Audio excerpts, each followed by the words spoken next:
Welcome to my class. नमस्ते student.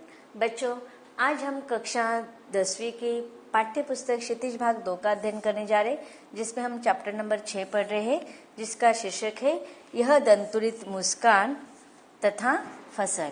और इस पाठ का यह सेशन नंबर 4 है। चैप्टर नंबर 6 जो है वह काव्य खंड से लिया गया है और यह एक कविता है। इसके पहले सेशन में हमने यह दंतुरित मुस्कान इस कविता को विस्तार से पढ़ लिया है। अब सेशन नंबर 4 में हम फसल इस कविता को हम विस्तार से पढ़ेंगे। अब देखिए, हमारी कविता का इस सेशन का जो सेशन है उस कविता का शीर्षक है फसल। फसल का नाम सुनते ही हमारे सामने लहलहाते खेतों में आए हुए जो फसल होते हैं वह सामने आ जाते हैं। लेकिन ये फसल कहाँ आते हैं, कैसे आते हैं, इसके बारे में जानकारी भी तो होना चाहिए। उसके लिए कितने कठिन मेहनत करनी पड़ती है। अब देखो, जब हम सेशन नंबर 1 में फसल इस काव्यांश का हमने सारांश पढ़ा था, उसमें देखा था कि उपभोक्तावाद के इस आधुनिक दौर पर कवि हमें कृषि संस्कृति की ओर हमें आकर्षित कर रहे हैं। अब यह जो कविता हम जब पढ़ेंगे तो हमें किस प्रकार से फसल उगाने में कौन से तत्वों का और कौन कौन से चीजों का महत्व होता है, इसके बारे में कविता पढ़ने के बाद जानकारी हासिल हो जाएगी। तो सबसे पहले हम कविता को सस्वर वाचन कर लेते हैं। एक के नहीं, दो के नहीं, ढेर सारी नदियों के पानी का जादू। एक के नहीं, दो के नहीं, लाख लाख कोटि हाथों के स्पर्श की गरिमा। एक के नहीं, दो की नहीं, हजार हजार खेतों की मिट्टी का गुणधर्म। फसल क्या है? अब देखिए, यहाँ पर प्रश्न चिन्ह आया है। प्रश्न शैली का उपयोग इस काव्यांश में हमें कविता के द्वारा कवि कर रहे हैं। अब फसल क्या है, प्रश्न पूछा है अंत में भी। क्या है फसल? इस प्रश्न का उत्तर देते हुए कवि कहते हैं कि फसल क्या है? एक नहीं, दो के नहीं, ढेर सारे नदियों के पानी का जादू है। अब ऐसा क्यों कहा होगा कवि ने कि नदियों के पानी का जादू?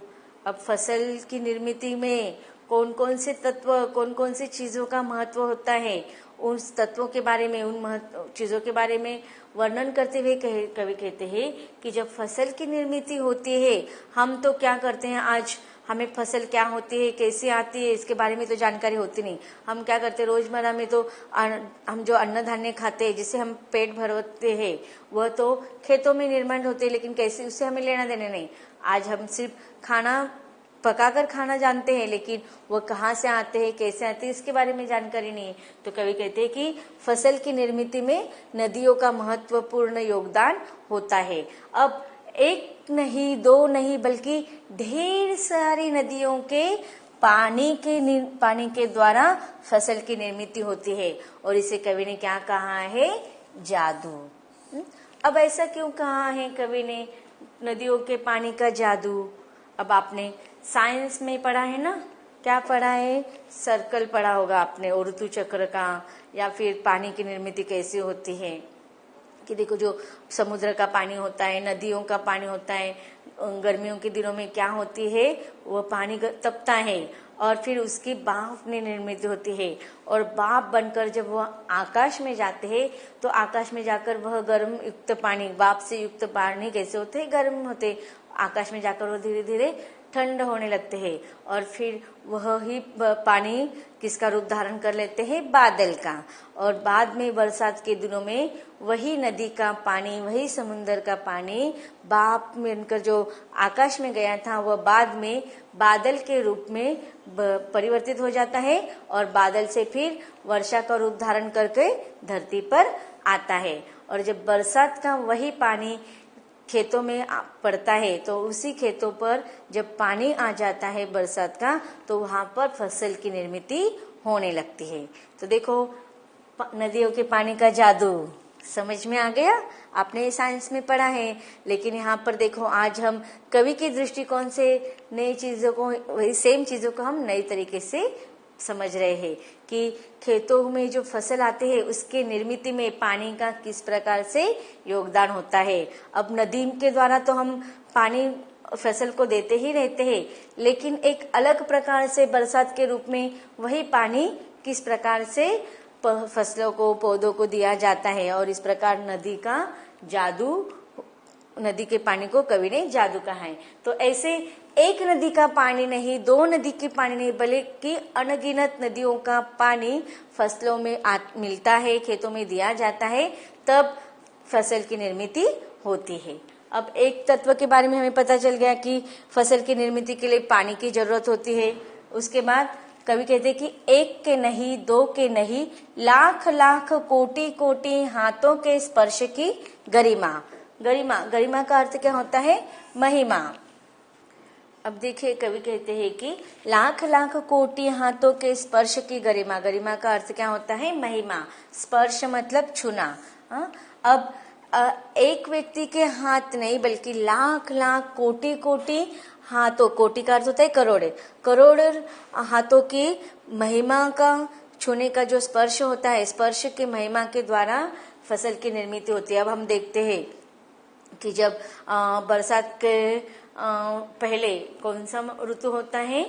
गर्मी का ऋतु होता है। तो गर्मी के ऋतु से ही, बरसात के आने से पहले ही क्या करते हैं, खेतों में जो किसान होते हैं वह फसल की निर्मित के लिए प्रयत्न करते रहते हैं, मेहनत करते रहते हैं। क्या करते, पहले खेतों को खेतों की साफ सुथरी करते हैं। उसे हम अगर देखेंगे, किसान लोगों की अलग भाषा होती है कि मिट्टी को जो होता है साफ किया जाता है। पहले जो पौधे होते हैं वो निकाल दिए जाते हैं, तन निकाल दिए जाते हैं, फिर उसको साफ किया जाता है ट्रैक्टर के द्वारा, उसको खेतों की तैयारी की जाती है।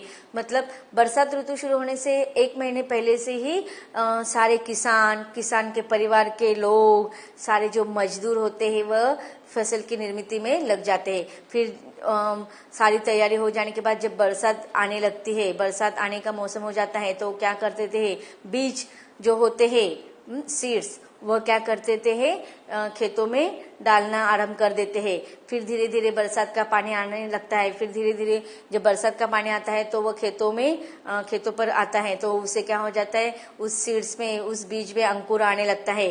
फिर धीरे धीरे उस अंकुर आने के समय में भी किसानों को उसकी तरफ ध्यान देना होता है कि कोई कीड़े मकोड़े या अन्य चीजों से उनको नुकसान न हो। फिर छोटे छोटे आजू बाजू में छोटे छोटे ग्रास आते हैं, वो निकालने पड़ते हैं। फिर धीरे धीरे वह अंकुर बड़े हो जाते हैं, पौधे का रूप धारण कर लेते हैं।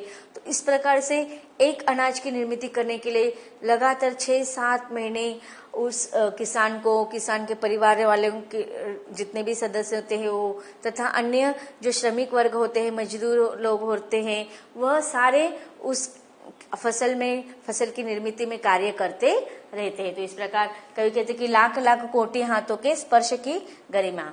एक की नहीं, दो की नहीं, हजार हजार खेतों की मिट्टी का गुणधर्म फसल क्या है। अब देखिए, खेतों में जो मिट्टी होते है ना, उसका भी गुणधर्म अलग अलग होता है, अलग अलग स्वभाव होते हैं। अब जो फसल आती है, उस खेतों में जो मिट्टी होते हैं उसके 1000 प्रकार के गुणधर्म होते हैं, और वह सारे मिट्टी के अंदर के जो गुणधर्म होते हैं उन फसलों में आ जाते हैं। इसलिए कवि कहते हैं कि एक के नहीं, दो के नहीं, हजार हजार खेतों की मिट्टी का गुणधर्म फसल में आता है। तो इस प्रकार हमें फसल निर्मित में कौन कौन से तत्वों की आवश्यकता होती है? पानी, फिर श्रमिक वर्गों की मेहनत, फिर मिट्टी का गुणधर्म। तो यहाँ कविता में, काव्यांश में जो कविता को हमने विस्तार से पढ़ा है उसको हमने समझ लिया है। अब देखते हैं इस काव्यांश में आए हुए कुछ कठिन शब्दों का अर्थ। शब्दार्थ: कोटि कोटि करोड़ों, स्पर्श छूना, गरिमा महिमा, गुणधर्म स्वभाव। भावार्थ: कवि ने इस बात को स्पष्ट किया है कि लहलहाती फसल को पैदा करने में प्रकृति और मनुष्य दोनों का ही पारस्परिक संयोग होता है। इसलिए वह कहता है कि फसल को पैदा करने में केवल एक दो नदियां नहीं, अपितु अनेक नदियों अपना जल देकर उसकी सिंचाई करते हैं। उसमें केवल एक दो मनुष्य का ही नहीं, अपितु लाखों करोड़ों मनुष्य का परिश्रम मिलता है, और उसमें केवल एक दो खेतों का नहीं, अपितु हजार हजार खेतों की मिट्टी का गुणधर्म मिलता है। तब खेतों में लहलहाती फसल निर्मित होती है या पैदा होती है। इस प्रकार प्रकृति और मनुष्य दोनों के सहयोग से ही खेती की सृजन संभव होता है। अब कुछ प्रश्नोत्तर पर चर्चा करते हैं। कवि ने फसल को हजार हजार खेतों की मिट्टी का गुणधर्म कहाँ है, यह आपके पाठ्य पुस्तक के नीचे दिए गए हैं। इसमें आपको 4 अलग अलग प्रश्न दिए हैं, उससे संदर्भित है। पहला है मिट्टी के गुणधर्म को आप किस तरह से परिभाषित करेंगे, जिसका उत्तर है मिट्टी के गुणधर्म का मतलब है उसमें मौजूद प्राकृतिक और पोषक तत्व, खनिज पदार्थ जो मिट्टी का रंग और स्वरूप निश्चित करता है। अब देखिए मिट्टी के अंदर भी बहुत सारे तत्व होते हैं, प्राकृतिक नेचुरल तत्व होते हैं जो अपने आप फसलों में आ जाते हैं, और उस फसलों में जो तत्व होते हैं जब हम खाते हैं तो हमें भी ताकत मिलती है।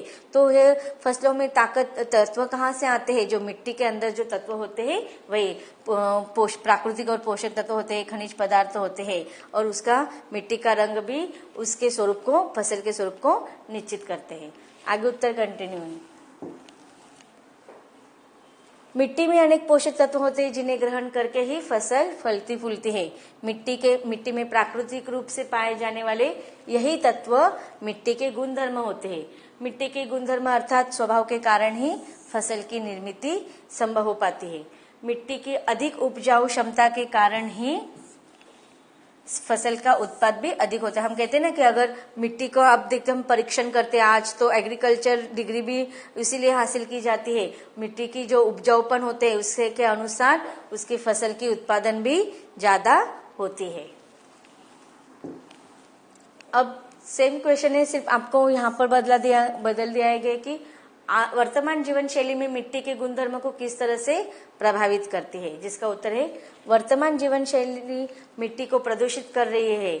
उपयोग में लाए जा रहे अनेक प्रकार के रासायनिक तत्व, उर्वरक, कीटनाशक, प्लास्टिक निर्मित वस्तुओं मिट्टी के मूल स्वरूप को नष्ट कर रही है, जिसका नकारात्मक प्रभाव फसल पर भी आ पड़ा है। देखते हैं हम कि आज हम देखते हैं कि मनुष्य के द्वारा ही कुछ आधुनिक रासायनिक तत्व, कीटनाशक, इनका बहुत अधिक प्रमाण में यूज करने की वजह से मिट्टी की जो प्रदूषण की क्षमता है वह बढ़ती जा रही है, और उसका प्रभाव फसलों के उत्पादन क्षेत्र पर हो रहा है। आगे सेम उत्तर है, दूसरा पॉइंट है इसमें, और ख है वर्तमान जीवन शैली में मिट्टी के गुणधर्म को किस तरह से प्रभावित करती है। वर्तमान जीवन शैली में खेतों को उजाड़ कर क्या करने लगे हैं, कंक्रीट के बड़े बड़े जंगल खड़े कर दिए गए हैं।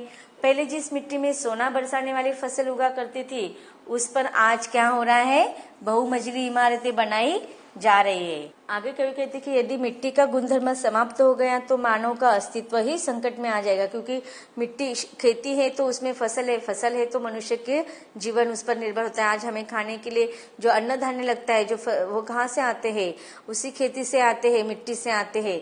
लेकिन अगर मिट्टी का गुणधर्म अगर समाप्त हो जाएगा तो मनुष्य का अस्तित्व नष्ट हो सकता है। अगला प्रश्न सेम है कि कवि ने फसल को हजार हजार खेतों की मिट्टी का गुणधर्म कहा है, उसमें ग पॉइंट है। जो यह प्रश्न जो है आपके किताब के नीचे ही दिए गए हैं। उस प्रश्न देखते हैं, मिट्टी द्वारा अपना गुणधर्म छोड़ने की स्थिति में क्या किसी प्रकार के जीवन की कल्पना की जा सकती है। देखते हैं उत्तर, अगर मिट्टी ने अपना गुणधर्म छोड़ दिया तो धरती से हरियाली का, पेड़ पौधे और फसल आदि का नामो निशान मिट जाएगा। तो इससे हम जीवन की कल्पना कर सकते हैं नहीं। आगे भी उत्तर कंटिन्यू है। अधिकाधिक फसल लेने के लिए अनेक प्रकार की रासायनिक खादों का प्रयोग किया जा रहा है, जिससे मिट्टी के गुणधर्म का स्वरूप बिगड़ने के कारण अनेक प्रकार की बीमारियां, तनाव आदि के रूप सामने आ रहे हैं। अब देखिए, अब पहले युग में जो मिट्टी का परीक्षण नहीं किया जाता था, रासायनिक खाद ज्यादा यूज नहीं किए जाते थे, लेकिन आज क्या हो रहा है कि रासायनिक खादों का ज्यादा उपयोग किया जाता है, कीटनाशकों का ज्यादा उपयोग किया जाता है। इससे क्या हो जाता है कि जो स्वाभाविक रूप में मिट्टी का जो गुणधर्म होता है उसमें भी परिवर्तन आ जाता है, उसके पोषक तत्व बिगड़ जाते हैं, और उसी की वजह से जो फसल आते हैं उसमें भी वह पोषक तत्व बिगड़ जाते हैं। और इस प्रकार से रासायनिक खाद्यों का प्रमाण ज्यादा होने की वजह से फसलों पर उसका असर होता है, और वही फसल हम खाते हैं, जिससे बीमारियां और तनाव बढ़ने का प्रमाण ज्यादा बढ़ चुका है। अब सेम प्रश्न है, उसमें घ पॉइंट है, मिट्टी के गुणधर्म को पोषित करने में हमारी भूमिका क्या हो सकती है। अब देखिए, जो यह सारे मिट्टी के गुणधर्म है उसके स्वभाव को टिकाने के लिए हमें क्या करना चाहिए। इसके पहला पॉइंट है, हम इस बात का विशेष ध्यान रखें कि मिट्टी के गुणधर्म को किसी प्रकार का नुकसान न पहुंचाया पाए। अगला है, हम पर्यावरण संतुलन तथा वातावरण को प्रदूषित होने से बचाने के लिए वृक्षारोपण हमें करने चाहिए। जो प्लास्टिक और अन्य वस्तुओं का उपयोग हम करते हैं उसे बंद कर देना चाहिए। कारखानों को सीमित कर देना चाहिए। रासायनिक तत्वों का उपयोग कम कर हम मिट्टी के गुणधर्मों को पोषित कर सकते हैं। तो बच्चों, इस प्रकार हमने फसल इस काव्यांश को विस्तार के साथ पढ़ा और कुछ प्रश्नोत्तर पर चर्चा किया। आगे भी हम अगले काव्यांश को विस्तार से पढ़ेंगे, लेकिन इसके अगले भाग में।